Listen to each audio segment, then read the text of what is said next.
দর্শক, হাতি দিয়ে চাঁদাবাজির ঘটনা অনেকবার হয়তো আপনি দেখেছেন, হয়তো আপনি শিকারও হয়েছেন। সড়ক দিয়ে হয়তো যানবাহনে যাচ্ছেন, হাতি রাস্তার মাঝখানে ঠেকিয়ে টাকা তুলছেন। তো এমন একটি কাণ্ডে এবার এক শিশুর প্রাণ গেল, আর সেটি ফরিদপুরের সদরপুর উপজেলার আটরশি এলাকাতে। স্থানীয়রা বলছেন, রাস্তায় যানবাহন ঠেকিয়ে ওই হাতি দিয়ে তার মাহুত টাকা তুলছিলেন, জোর করে অনেকের থেকে টাকা তুলবার চেষ্টা করছিলেন। এমন সময় একটি যানবাহন থেকে যখন টাকা তোলা হচ্ছিল, পাশ দিয়ে আরেকটি যানবাহন সজোরে যাবার সময় আকস্মিকভাবে হাতিটিকে সেদিকে ঘুরিয়ে দেয়া হয়। তখনই দ্রুত গতির কারণে সেখানেই উল্টে যায় অটো বাইকটি, আর অটোর ভেতরে ছিল কয়েকটি শিশু।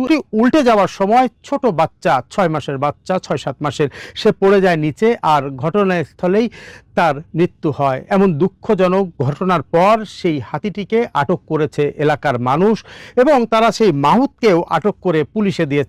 চলুন আমরা কিছু কথা সেখানকার মানুষের মুখ থেকেই শুনে আসি।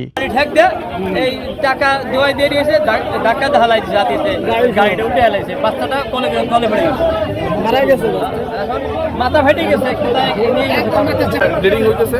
পরে তারা সবাই ধরে যে হাতি যে চালাইতেছিল আমরা বলতে চাই এটা অনাকাঙ্ক্ষিত ঘটনা, এটা কাঙ্ক্ষিত ঘটনা।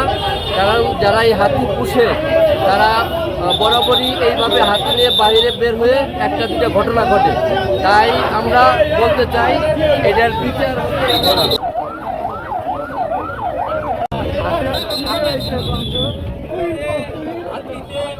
টাকা চাই।